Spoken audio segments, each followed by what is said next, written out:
Sweet. Gentlemen, as I always feel is helpful, I'm going to recall a personal story of mine to help you get a grasp of what I want to talk about today. So, in the pursuit of getting better, both educational wise and physically, and just generally improving myself as a human being, I have not found the time to be involved in a relationship. It has not made sense for me to be someone who's involved romantically because, to be honest, it just felt like a waste of time. Now, this is something that I know a lot of people find themselves weighing up between of, do I have the time for a relationship if I'm looking to improve and I'm looking to create a better version of myself? That's something we'll get into this video, but what I want to speak about more specifically is when that changes and when you feel as though maybe a relationship is something that you would like to have, be careful not to undermine your value and make yourself a lesser product in the pursuit of the relationship. Now, what I've found myself doing is, now that I feel maybe that's something I'd like to do, I've found myself sort of outsourcing my worth to a point where I'm thinking, who's attracted to me? And that is a measure of my worth. I'm looking now from the perspective of, I've taken this time to make the product and get better as a person. Now everyone like the thing that I'm offering you. And of course, this doesn't work. Now, what I've found myself doing with this is really outsourcing my sense of worth. I've been wanting people to find me attractive so that I can validate the product that is self-improvement.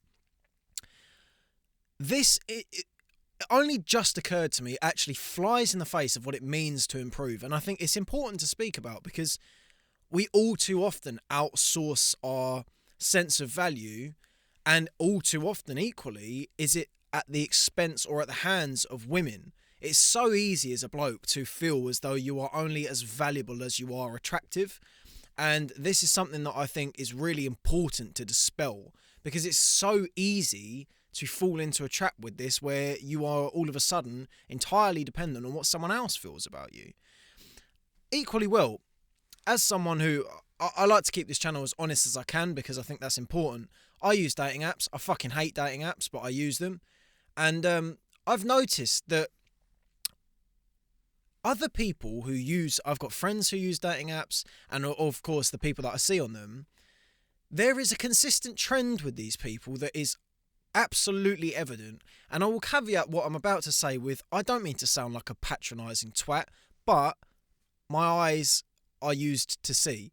And all I can see on a lot of these profiles and a lot of the people that I see on these websites is the same thing.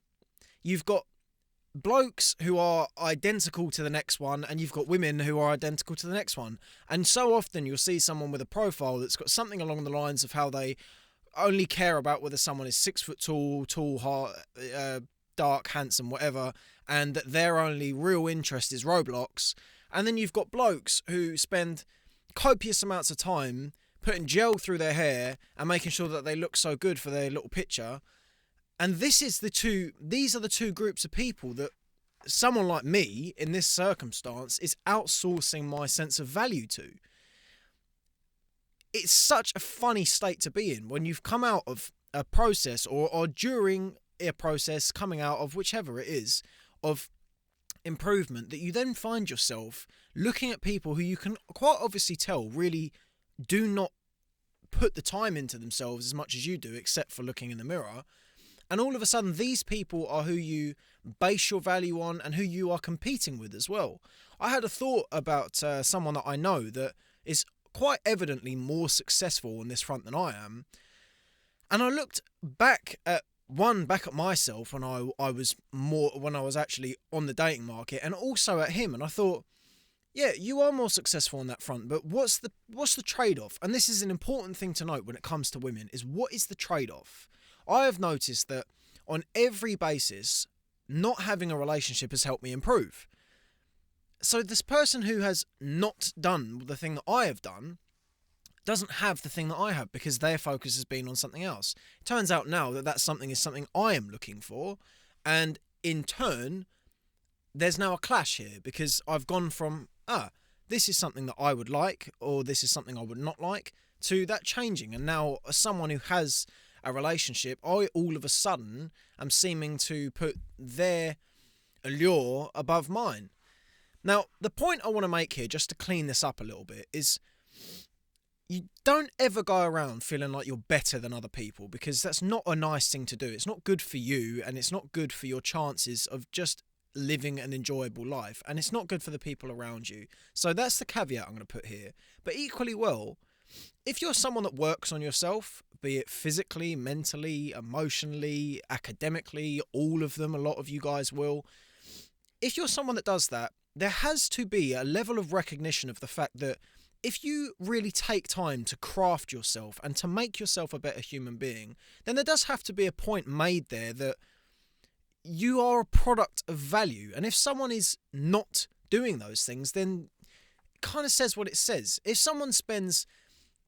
If a product is worth 80 quid and it has spent, for instance, 80 hours to be made, then you would not resent someone for saying that it is a more valuable product than the thing that costs 20 quid that took 20 hours to make. You'd be able to equate the time spent to acknowledge the value. So on that point, I just want to put that there just to make that clear, that do not derive your value from other people when it comes to attraction, because this is the thing that I learned very begrudgingly on my journey, is that you can't have everything. You can't have the time to craft yourself and make yourself as best as you can be and have a relationship that takes all your time. You can balance the two, but there has to be some leeway on both sides to make those things work. And that's the point that I wanted to get to next, is can you have a relationship and be your best self? The short answer to this is the annoying answer. It depends. What I'm going to go into, though, is my own experience and how I feel this is quite a good indicator of how you should answer that question. And you will come to an answer when you look at this.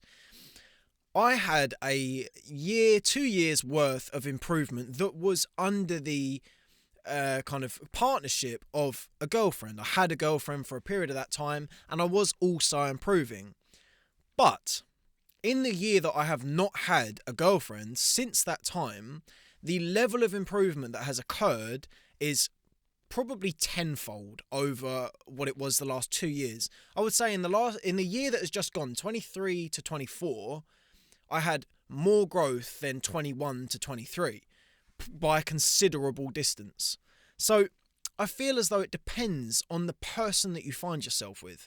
If you are willing to spend the time on your own to find the right person, not just jump into relationships, then yeah, I think you can make them both work. I saw a post from Alex Hormozy not so long ago that made a great point that a relationship, the right relationship, is not taking away from yourself but adding more to yourself. And that's a fantastic way to look at it. It's something I hadn't actually considered. If you find the right person who's in line with your goals and wants to work in the same direction as you, then you're going to have a benefit to being with this person. If you find, like I was, yourself in a relationship where there's friction and the person who you're with is not on board with the plan that you're on, you're going to have a real difficult time getting towards what you want to get towards, because the natural essence of the other person is going to be to resist what you're doing. This is something that I found myself in. I'm not going to be a shit talker to people, because everyone has their place. Everyone does what they do for a particular reason, and that's fine. Bless them all. But the person that I was with had absolutely no interest in my own development, because it stood as a threat to our relationship, which made perfect sense. If I'm not spending as much time with you because I'm trying to do my own thing, then you're not going to like that. And this is where I think it's important to talk about the relationship thing, is you can't get away from the fact that if you want to improve, that takes time. And that time doesn't come from nowhere. You have to make that time come from somewhere. You have to create that period of your days that is directed towards the improvement. Now, most people that watch this will have some form of job, be it 9 to 5 or maybe 20 hours a week. You'll have something that's tying your time in for a period of time, lots of times. And with that, you have less time to play with. So you've got to be careful with where you're putting the time. and I'm going to stop saying time from this point onwards, the clock's motion from now on. You got to be careful who you afford that to, because if you're spending all of that resource towards someone who is not on board with what you're doing, you're really going to live to regret that. And that was something that I found out quite quickly, was though there's negatives to not being in a relationship when you want one, there's also the glaring positive that you can do whatever you please within reason. You have the time, you can choose what you do. And this is a salient point that I think should be made, is it's always so easy to take the perspective of the grass is greener elsewhere. I spent a great deal of time on my own feeling as though I had to be with someone because seemingly it was just so much better to be with someone. But there was a nostalgic blinding that was occurring that failed to make me see that whilst in a relationship, I was actually fucking desperate to get out of it a lot of the time. And it's all too easy to take the perspective that you're in and look at it with but it's not, I'm single at the moment, but how good would it be to be with someone? You have to remember that there is a trade-off to everything you do. And the point that I think is worthy to be attached to this is to become comfortable and aware of the positives that are in your current circumstance. So let's say you are someone who doesn't have a relationship and who wants one. Yes, of course, you're looking, you're going, I'd like to be with someone for all the reasons that anyone wants to be with anyone. But that in itself, you're negating the fact that actually you are afforded a real luxury of time and freedom, and you can do as you please. And if you want to start a project on yourself, you can do that. If you want to go to the other side of the world, you can do that. If you want to do things, you have far more opportunity to do them when you're not with someone. I think it's all too easy to derive our value from other people, just on a basic point here, that between attraction standards and vying for relationships, and even if you're someone who improves, it's so easy to find yourself thinking, well, I've spent these 2 years making a real improvement in myself and I've become a better person. Why is no one, someone's got to recognise that I've done this? Because ultimately, even the most stoic of us, we love attention. We like to be, we like someone going, wow, look at you. Everyone likes it. And if you say you don't, you're lying. You might not be dependent on it, but everyone enjoys a compliment. And I think it's all too easy when you get into the self-improvement thing to eventually kind of compulsively outsource your worth, because you feel like the product that you're making is not for you to just sit in your fucking basement and not having for no one to see it. You want people to see the thing, because what use is there in having a fantastic body if no one sees it? What use is there in being marvellously intelligent if you have no one to speak to? What use is there in doing anything if you can't at some point reintegrate it? Now, this is not to be confused with what's the point in having a good body? Oh, the only point is so other people look at you. No, that's not what I'm saying. My point is there is a certain element of us that has to be integrated with other people. And when you improve, it's very easy to get desperate with this, because there's a reintegration phase that occurs with this. It was something I heard Hamza and Chris Williamson speaking about, was the monk mode reintegration. So you can go through these periods of intense growth where you really put yourself first. You're not going out and doing as many things. You're paying far more attention to yourself than anything else. And in turn, you become a bit of an incel for a bit.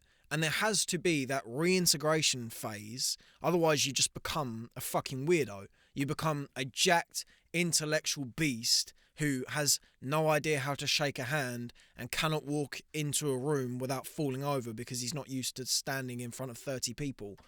You don't want to do that. So I think the point that I want to make with all of this video is not to derive your value from other people. And I don't mean it in the typical sense that you hear. It is a all too overused phrase to not derive your value from other people, but we've never really spoken of what that means to derive your value. If you're posting something on your Instagram for the sake of Or let me rephrase that quickly. Why do you post something on Instagram? Now, your knee-jerk reaction and your innate response to that is, oh well, I want to post on Instagram. But why? The posts that you're putting on Instagram are for who? Well, you could say they're for you, but don't you have them in your gallery already? You know, the point I'm trying to make here is it's so easy to outsource your worth without even realizing that you're doing it. Now, I'm not saying don't post on Instagram. Rather, I'm saying at least be aware of if that is something that you're doing. I don't post on Instagram for this exact reason. But that's here nor there. I think it's just, the point is, it's so easy to rely on particularly female attention. And I think that's a roundabout way of getting to my point here is, if you're someone who's choosing to improve and get better and really improve the product that is yourself, do not attach that value to what a woman thinks of that. The thing that I find so laughably evident with the English culture is the most successful men in terms of dating and attraction are fucking idiots. They are people who literally, fuck that. I am going to blanket this and you can just deal with it. Most of the time, the people who find the most attraction from women and do the best on the female front in kind of the 20 to 25 age bracket do not read. They do not work on themselves. They might go to the gym for the intensive purpose of acquiring women, but they have very little impetus put on actually improving the product of the mind and getting better as a person. And when I think about that, I think, am I actually putting myself in competition with these people? Am I actually saying that someone who they spend good time on their body but otherwise have no control over their mind, are completely at the whim of a woman and how a woman perceives them, and really just have absolutely no perspective on the world? Am I really saying that these are the people that I'm in the male competition with? Well, fuck that. It's so easy though to get into that perspective of thinking, oh, women have got to find the product that is attractive, and now they don't, because to be quite frank, if you're someone who spends a lot of time reading, a lot of time writing, a lot of time learning, just generally doing academic stuff, you're not going to be attractive to a lot of women, because you're just a better version of a 20-year-old. I'm going to use the 20-year-old example because it's easy. If you're 20 and you're someone who is very well read and takes a lot of time to take care of themselves, unequivocally, you are not going to act like a 20-year-old. And as a result of that, are you going to appeal to 20-year-olds?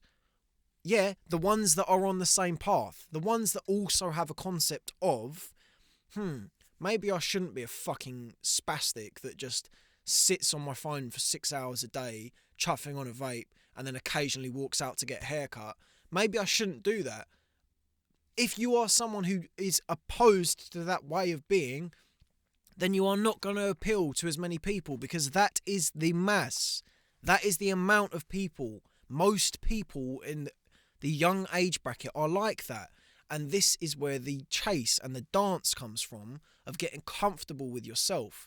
It's going to take time to find someone who really understands the concept of improving themselves and enjoying life for its real fruits. We're really enjoying life for what it's worth, for what is worth in life, not deriving your value from what the most recent TikTok trend is, or not caring so much about what that is, but rather looking outside and thinking, wow, how fantastic is it to even have the eyes to look at all of this stuff? How amazing is it to know that you are someone who has the access to as much information as you please because you have the web? Or how, if you're someone who meditates, you can see things in the world that most people can't see. And it takes time to find the other people who see that perspective of the world. And in turn, a point I would underscore with an underscore: do not derive your value from other people So much so that you cannot be alone. The easiest thing, honestly, I think the most common thing I see in our age group is people can't be alone. You can't be on your own. It's difficult to be on your own because you constantly want the validation. You want someone that you can hold, someone that you can be around, someone that you can entertain you. It's so common. And do not get me wrong, I understand it entirely. There are many a night where I wish I was one. But it's so common now not to be able to spend time on our own, not to be able to just sit with your own thoughts and be on your own. Do not fall into the trap of having to be with someone, because I can assure you, as someone who has done this, you will not choose the right person. You will not choose someone who is valuable or good for you. You will go to the nearest point, the first person, or at least even the second person. You will not take time to look and go, do you know what, actually, I need someone that is interested in something that is important. Is something that someone wants to get better at things or see a real joy in life. I'm not interested in someone who's just there because they're another person that's trying to find a partner. Don't get stuck in this fucking phase.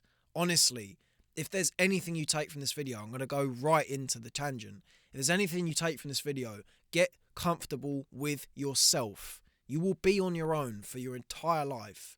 And I don't mean that way. I mean, you will spend every single moment of your existence in your own head. There's no time that you can get away from yourself. And with that as the absolute reality that it is, you must get comfortable with yourself. You must be comfortable in your own head. At which point, even then, other people's company will become far better because you're happy to be there. You're happy in your own head. You can't be happy in your own head if you never spend any time in there. And I can assure you that when you spend time in there, you see what you might not want to see. There are things in there that, as a result of affording yourself the potential, often likely difficulty of being on your own, you will quite often see some things that you don't want to see about yourself. But in confronting those, you will become the person you want to be. You will become comfortable with yourself because you're not hiding anything. The skeletons are out of the closet, and I firmly believe that the only way you can really get those skeletons out of the closet is to be comfortable being on your own. So to conclude this video and make the round turn point that I often seem to go on tangents with these videos, don't derive your value from other people. Be comfortable being on your own if you have to be on your own. Understand the utility of being in your own position, being on your own. If you're someone who's on your own, you've got time, you've got freedom, you've got choice. Do not underestimate the value of being on your own. Gentlemen, always a pleasure. See you soon.